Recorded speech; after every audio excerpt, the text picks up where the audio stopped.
Shalom et bienvenue de retour sur Israël avec Aline et bienvenue à notre émission spéciale anniversaire de la chaîne. Israël avec Aline fête ses 5 ans et c'est pourquoi nous sommes venus là où tout a commencé, ici au mur des lamentations.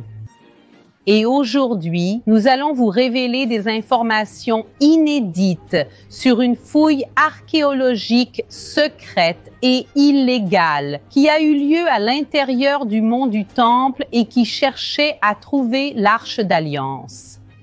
Nous allons découvrir tout ce qu'ils ont fait, voir les tunnels par lesquels ils sont entrés et découvrir s'ils ont vraiment trouvé ou non l'Arche d'Alliance. Alors, si vous êtes prêtes, commençons.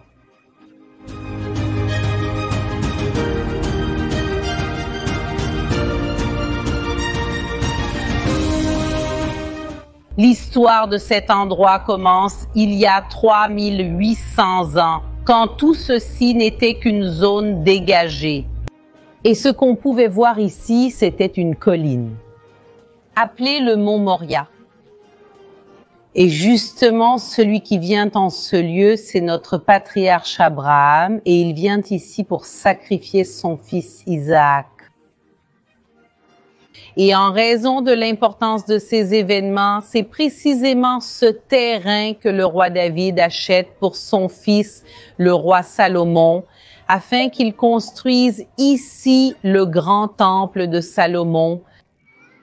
Et ce temple glorieux a été détruit en l'an 586 avant Jésus-Christ par les soldats babyloniens et Nabuchodonosor. Mais juste avant de le détruire, ils sont entrés pour piller les grands trésors du temple, parmi lesquels l'Arche de l'Alliance. Et la Bible elle-même nous raconte que ces trésors ont été emportés à Babylone. Les Babyloniens ont mis en pièces les colonnes de bronze qui se trouvaient dans la maison du Seigneur, ainsi que les supports et la mer de bronze qui étaient dans la maison du Seigneur, et ils ont emporté tout le bronze à Babylone.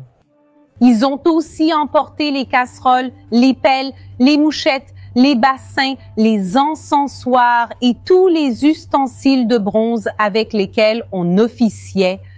Le chef de la garde a aussi emporté les coupes, les brûle-parfums, les bassins, les casseroles, les chandeliers, les encensoirs, tout ce qui était en or ou en argent. Avez-vous bien entendu ce verset biblique? Il y a une liste très claire des trésors emportés à Babylone, mais à aucun moment dans cette liste, il n'est mentionné l'Arche de l'Alliance. Et c'est justement là que commence ce grand mystère. Où est passée l'arche? Les Babyloniens ont-ils réussi à mettre la main dessus? Ou comme beaucoup le pensent, peut-être qu'elle n'a même jamais quitté Jérusalem? Découvrons maintenant en profondeur ce mystère.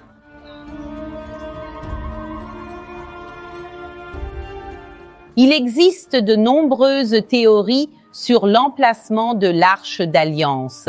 Certaines parlent d'Aksum en Éthiopie, du mont Nebo en Jordanie et même de l'Angleterre. Mais la théorie la plus acceptée ici en Israël, c'est qu'en réalité, l'Arche n'a jamais quitté la ville et qu'elle se trouve ici, derrière le mur des lamentations. Mais saviez-vous que ce n'est pas le seul mur des lamentations? Oui, il n'y a pas un seul mur, mais en réalité, il y en a 4.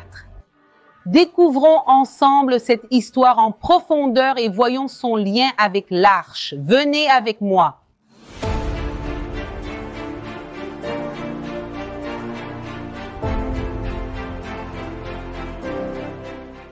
Sur les ruines du temple de Salomon, le second temple de Jérusalem est construit exactement au même endroit, mais à l'intérieur de ce second temple, l'arche n'était pas là car elle avait déjà disparu. Et après encore quelques siècles, le second temple a également été détruit. Et justement, ce que nous voyons ici derrière nous, ce sont les vestiges de ce second temple. Et ce qu'il y a derrière ces murs, c'est justement le mont Moria, mais aussi des salles souterraines. Ce mur que nous voyons ici est le début du mur des Lamentations, également connu sous le nom de mur occidental, et de l'autre côté se trouve le mur sud. Alors, approchons-nous maintenant un peu plus du mur des Lamentations. C'est le plus important des 4 murs, car il est le plus proche de l'emplacement original du Saint des Saints, là où se trouvait l'arche. Et il mesurait presque un demi-kilomètre de long. Et sur ce demi-kilomètre, il y a aujourd'hui encore 4 zones différentes qui sont visibles. La première d'entre elles est celle que nous avons vue auparavant, qui mesure environ 60 mètres et qui est aussi la plus connue. Et la deuxième est ici, juste à côté de nous.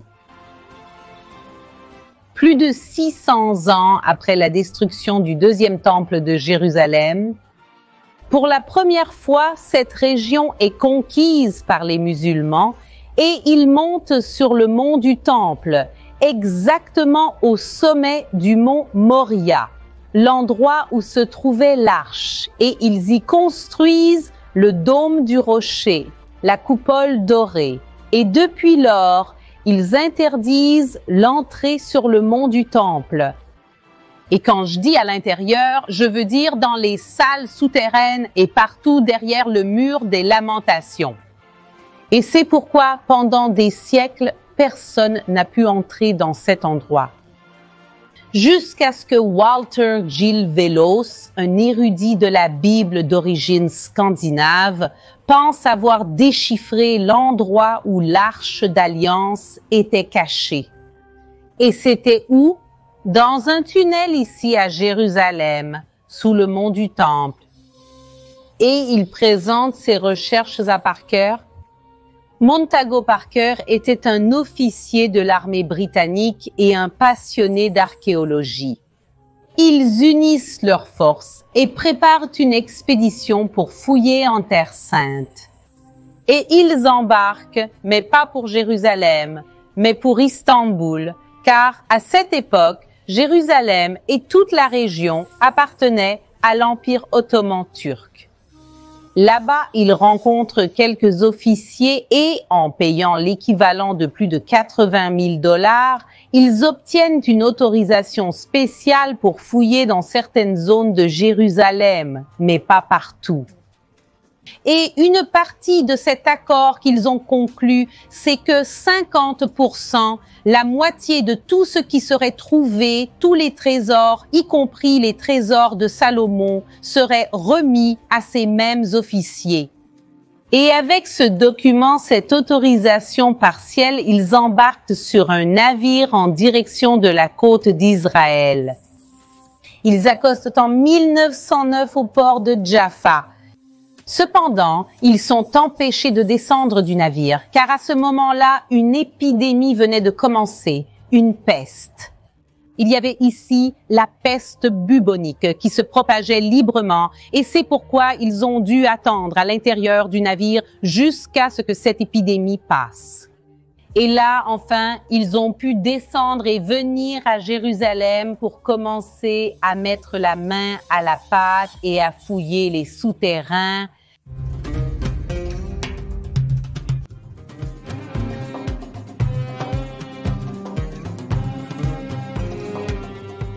Nous avons vu le mur des Lamentations depuis le début.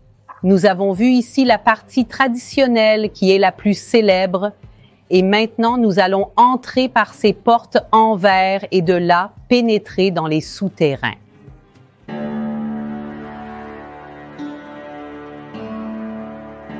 Juvélio s'est basé sur des écrits anciens et il croyait que l'arche se trouvait à l'intérieur du mont du Temple, mais il n'avait pas l'autorisation de creuser directement du sommet du mont vers l'intérieur. mais il savait qu'il existait des tunnels souterrains et il croyait qu'en remontant par ces tunnels, il arriverait directement au trésor de Salomon. Et nous aussi, nous marchons dans des tunnels. Et vous allez voir que très bientôt, nous allons retrouver le mur des lamentations original.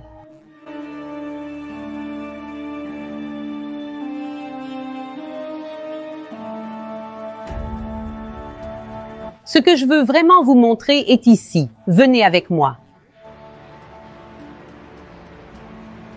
Nous pouvons voir que le mur continue et que soudain, il y a des parties en retrait et fermées. Regardez ici, tout ceci. Si nous regardons vers le haut, nous pouvons voir qu'il s'agit ici d'une arche d'entrée et qu'elle est fermée avec du béton. C'est fermé depuis quelques années.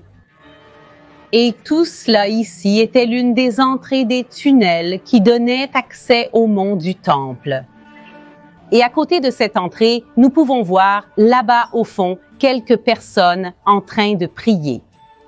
Ce point est l'endroit le plus proche où nous pouvons nous approcher du Saint des Saints, où nous allons passer maintenant. Nous serons seulement à 70 mètres du sommet du mont Moria, l'endroit exact où se trouvait l'Arche de l'Alliance.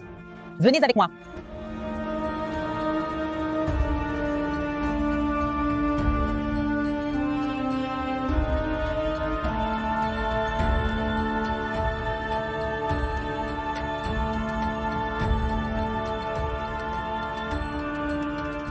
Nous avons vu auparavant des entrées pour le mont du Temple et en plus de celle-ci, il y en a plusieurs autres. Certaines donnaient accès au sommet du mont du Temple, à l'esplanade, et d'autres tunnels donnaient accès au souterrain. Les fouilles de Parker et Jouvelos dans les tunnels devaient rester secrètes, confidentielles. Cependant, c'était une mission presque impossible, car c'était la plus grande fouille jamais réalisée à Jérusalem jusqu'alors. Près de 200 ouvriers ont creusé des passages d'environ 1,25 m de hauteur pour permettre l'accès à l'intérieur des tunnels qui étaient ensevelis depuis des siècles. Et ils utilisaient des pompes mécaniques pour fournir de l'air aux espaces souterrains. Et écoutez le témoignage de l'une des archéologues qui était avec eux. Nous vivions sous terre presque tout le temps où il y avait de la lumière du jour. Le travail continuait à la tombée de la nuit sans interruption à la lumière des torches et au son des chansons chantées par les ouvriers. Les tunnels étaient sombres et mystérieux et semblaient s'étendre à l'infini jusque dans les entrailles de la roche. Et ils ont passé des mois à creuser sans trouver ni or, ni argent et encore moins l'arche. Et puis l'hiver est arrivé et il faisait très froid et humide. Et en plus les ouvriers se sont mis en grève. Et c'est pourquoi ils sont partis d'Israël les mains vides. Mais leur histoire n'est pas encore terminée, car ils sont revenus l'été suivant avec encore plus de renforts. Ils ont amené l'ingénieur en chef du métro de Londres, littéralement une spécialiste des systèmes de tunnels. Et elles ont travaillé jusqu'à l'hiver suivant, mais sans plus de succès. Elles ont trouvé de très nombreux objets de l'époque biblique, mais pas le trésor de Salomon. Et c'était vraiment un trésor? Ils estimaient que l'arche, ainsi que plusieurs plateaux, bols et autres objets précieux en or et en argent, vaudraient aujourd'hui l'équivalent de plus de 6 milliards de dollars. Nous continuons à marcher et soudain, nous arrivons sur un sol avec d'énormes pierres. C'est le sol original de Jérusalem, datant de plus de 2000 ans. Ce qui se passe, c'est que la rue est en pente. Alors nous marchons nous marchons jusqu'à ce que nous trouvions cette rue d'origine. Mais ce qui est encore plus surprenant, c'est ce qu'il y a derrière moi. Ceci n'est rien de moins que la pente du mont Moria. Si le sommet se trouve à l'intérieur, la pente de la montagne continue de descendre. Donc ceci est le côté des rochers d'origine. Et ce que les constructeurs faisaient, c'était de tailler la pente de la montagne pour travailler afin de créer le même aspect que le reste du mur des Lamentations, du mur occidental. Donc, si nous continuons ici à l'intérieur, nous arrivons littéralement au sommet du mont Moria dans cette direction. Et quelque chose de très intéressant que vous pouvez clairement voir ici, c'est cette entrée. Nous pouvons voir ce qui ressemble à une entrée du complexe du Temple de Jérusalem.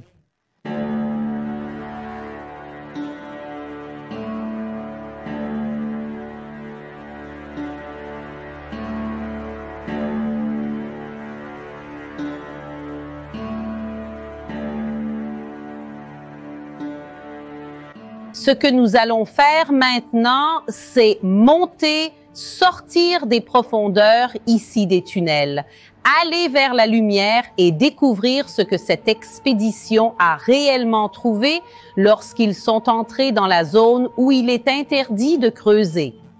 Allons-y!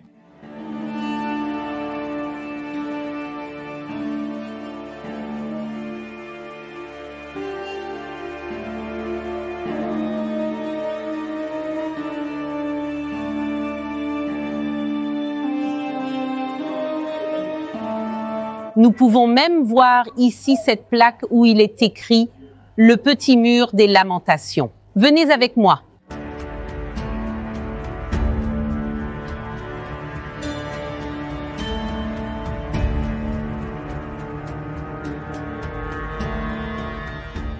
Regardez comme c'est spécial. Nous retrouvons le mur des Lamentations. C'est la 4e et dernière partie dont je vous ai parlé. Et cette partie a quelques particularités. D'abord, ici, les hommes et les femmes sont autorisés à prier ensemble. Et c'est une partie peu connue, c'est pourquoi elle est presque toujours vide. Alors on vient ici, quand on est là, c'est comme avoir une partie very important person du mur des Lamentations, rien que pour nous. Et ici, nous continuons avec l'histoire de Parker. Nous sommes maintenant au printemps de 1911 et cette autorisation pour laquelle il avait payé si cher afin de pouvoir fouiller à Jérusalem était sur le point d'expirer. Il ne lui restait que quelques mois pour terminer. Et jusqu'à présent, il n'avait absolument rien trouvé en lien avec les trésors du roi Salomon et encore moins l'arche. Et c'est pourquoi il commence à devenir vraiment désespéré et élabore un plan vraiment très audacieux. Il va voir le chef, un cheikh qui contrôlait le mont du temple, et il lui verse alors un pot de vin. Et il demande à creuser, non seulement en dessous, mais aussi au-dessus du mont du temple, en y entrant directement. Et ce cheikh organise alors pour que les gardes du mont du temple participent à un festival musulman en dehors de la ville. Alors Parker savait qu'il avait le mont du temple rien que pour lui et que personne ne l'empêcherait d'entrer dans les souterrains. Et pendant 9 nuits, Parker et ses hommes ont travaillé à plusieurs endroits de la plateforme, mais sans succès. Et puis arriva la 10e et dernière nuit. La dernière parce que le lendemain, les gardes allaient revenir du festival. Et cela devait avoir lieu la nuit parce que c'était complètement secret. Et maintenant, Parker était littéralement dans les toutes dernières heures qu'il lui restait pour creuser et il se trouvait sur la colline du temple. Et il décide de faire quelque chose de vraiment, si l'on peut dire, radical, extrême. Il entre dans le dôme du rocher, il voit la roche, le sommet du mont Moria. On peut voir jusqu'à aujourd'hui l'endroit exact, la marque de l'endroit où se trouvait l'arche. Et il commence alors à creuser. Le problème, c'est que tout ce travail sur la pierre qu'il faisait commence à faire du bruit et les maisons musulmanes qui sont autour commencent à entendre du mouvement. Des pierres, des pioches à l'intérieur du mont du temple la nuit et ils comprennent qu'il y avait quelque chose au minimum de suspect. Et la population commence à sortir de chez elle et à se diriger vers le mont du temple. Et Parker commence alors à risquer sa vie, car la population voulait l'attraper et mettre fin à sa vie à ce moment-là. Et donc Parker doit littéralement fuir pour sauver sa vie. Il parvient à courir, à prendre un train jusqu'à Jaffa, puis à embarquer sur un navire et à quitter la terre d'Israël.